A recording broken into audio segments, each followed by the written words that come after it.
حضور علیہ الصلاۃ والسلام کو جو معراج کا عظیم سفر کروایا گیا یہ جسمانی تھا۔ جی ہاں، معراج النبی صلی اللہ علیہ وسلم اظہار نبوت کے 11ویں سال واقع ہوا، یعنی کہ ہجرت سے 2 سال پہلے۔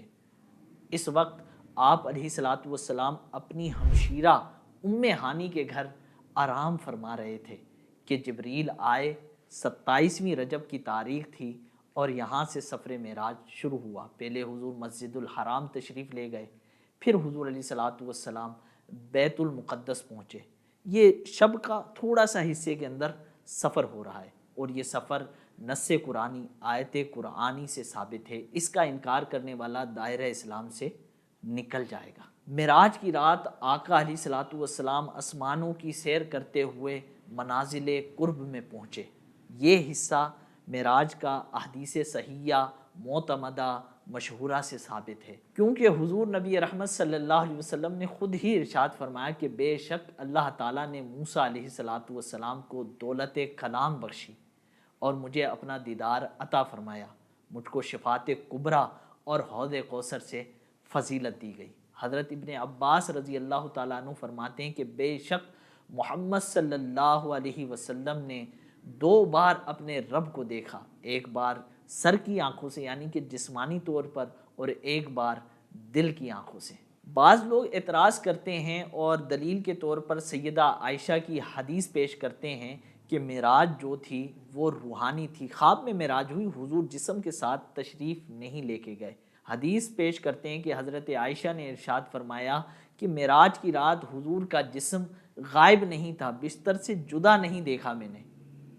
تو ہم ان کا جواب کیا دیتے ہیں کہ ام المومنین حضرت عائشہ صدیقہ رضی اللہ تعالی عنہ جس معراج کی بات کر رہی ہیں یہ کوئی اور معراج ہے، کیونکہ حضور علیہ الصلاۃ والسلام کے گھر سیدہ عائشہ کی آمد تب ہوئی نہیں تھی جب سفر معراج ہوا، کیونکہ معراج تو ہجرت کے جو 2 سال پہلے ہوا ہے، اور جب تک سیدہ عائشہ کی رخصتی نہیں ہوئی تھی۔ تو سیدہ عائشہ کسی اور معراج کی بات کر رہی ہیں، کیونکہ حضور علیہ الصلاۃ والسلام کو کئی دفعہ معراج ہوئی ہے خواب کی حالت کے اندر، ٹھیک ہے۔ اور جسمانی معراج یہ قرآن و حدیث سے ثابت ہے، سیدہ اس کا انکار نہیں کر رہی، کیونکہ سیدہ خود ایک حدیث روایت کرتی ہیں کہ حضور علیہ الصلاۃ والسلام نے معراج کی رات حضرت جبریل کو ان کی اصلی حالت پر دیکھا۔ معراج حضور علیہ الصلاۃ والسلام کو جسم کے ساتھ ہوا، اس کی ایک اور دلیل قرآن مجید میں ہی سفر معراج کو بیان کرتے ہوئے اللہ عز و جل نے فرمایا اسرا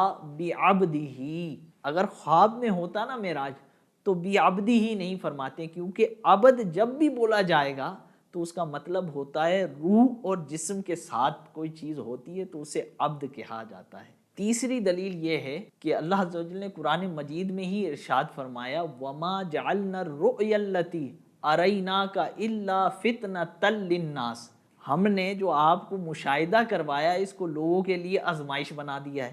بھائی اگر خواب میں ہی معراج ہونا تھا تو پھر لوگوں کے لیے آزمائش نہ ہوتا، کیونکہ ہر کوئی بات کر سکتا ہے میں خواب کے اندر بیت المقدس چلا گیا، وہاں سے آسمانوں پر چلا گیا، تو اس میں غیر مسلموں کو بھی اعتراض نہیں ہوتا، مشرکین کو بھی اعتراض نہیں ہوتا۔ ان کو اعتراض اسی لیے تھا کہ حضور فرما رہے تھے کہ میں جسم کے ساتھ گیا ہوں۔ پھر چوتھی دلیل بھی قرآن سے ہی دے دیتے ہیں ہم۔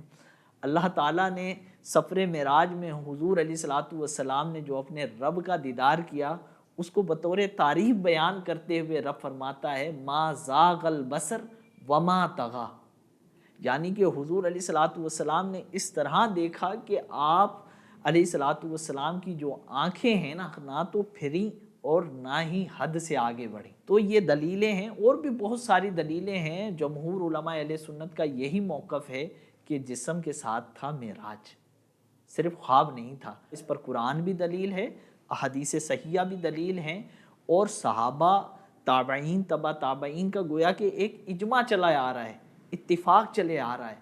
تو آج کوئی اٹھے 1400 سال بعد کہ یہ ایسے نہیں تھا، تو بھائی کیا تمہاری عقل ان سب سے زیادہ ہے، صحابہ سے زیادہ ہے؟